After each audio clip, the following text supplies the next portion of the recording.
ያው አመሰግናለሁ። አማረ ላቀ እባላለሁ። ያው ቡገታ ተፋሰስ ያው ኮለል እገኛለሁ።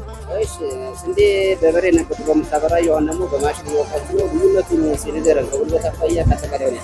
ያው እንግዲህ በሀገራችን ላይ የተለመደው ባለ ቀደም ሲል በቴክኖሎጂ ከቀደም ግባቶች መሬቱ የጥንት ቢሆንም ሁሉ በአሁኑ ሰዓት በመስመርና በተለያየ ቴክኖሎጂ ታንጾ እንግዲህ ሀገራችን የምርት ባለቤት ሆናለችና ምርቱን ደግሞ በብዙ በሬ 10 ባላነሰ በሬ አውድማ ላይ በብዙ ሰው በብዙ ድግስ ብዙ ወጪ በማባከል ይሄን ምርት እየተደበደበ ከ3 እስከ ሳምንት የሚያቆይበት ሁኔታ ነበርና አሁን ቀደም ሲል ሳውሳ ላይና አባይ ላይ በነበሩ ተሞክሮች ባለው በዚህ በካልም ፕሮጀክት ባመጣልን እድል በድጋፍ ማህበረሰቡ የተፋሰሱ አባል ኮምፒውተሩ የስንዴ መፈልፈያ ኮምባይነር እንዲመጣልን ከባለሙያዎች ጋር እንግዲህ ግልጽ ሆነልንና ከዚህም ባሻገር ያ ኋላ ቀር አስተሳሰብ ያ ጎጂ ከምርቱ በላይ ወጪ ያለው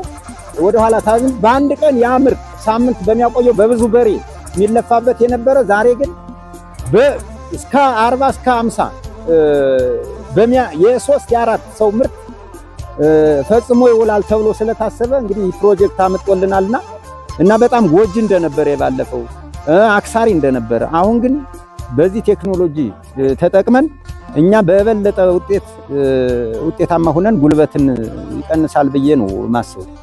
ምርትን ባጋው ከመሰብሰብ አኳያ ስለፊት እናቃውን እንዴት ነው ልዩነቱ? ያው እንግዲህ ልዩነቱ ምናልባት አሁን ይህን ምርት ተሰብስቦ ነዶ ይደበደባል። ተደብድቦ አሁን 2 ቀን ድብደባ ይዋላል። ከዚያ በሬ ይገባል። ግን ይሄ ግን ለምሳሌ እነዚህ ማነው ማሽኑ ግን ብቻ የሚያጎርስ ሰው አንድ ታችኑ ማቀበለ ክምሩ ላይ ሆኖ አንድ የሚያጎርስ ብቻ እንጂ ሌላ ወጪ አይኖርም። የጠላ የምናምን የበሬ የምናምን ሂሳብ አይታሰብም።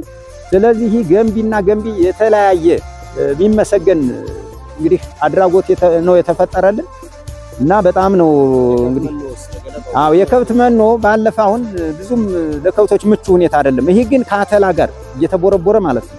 ካተላ ጋር እየተቦረቦረ እንደ ዳጉሳ ደፈጫ ሆኖ ለከብት ምቹ ሁኔታ የተፈጠረበት አጋጣሚ ነው።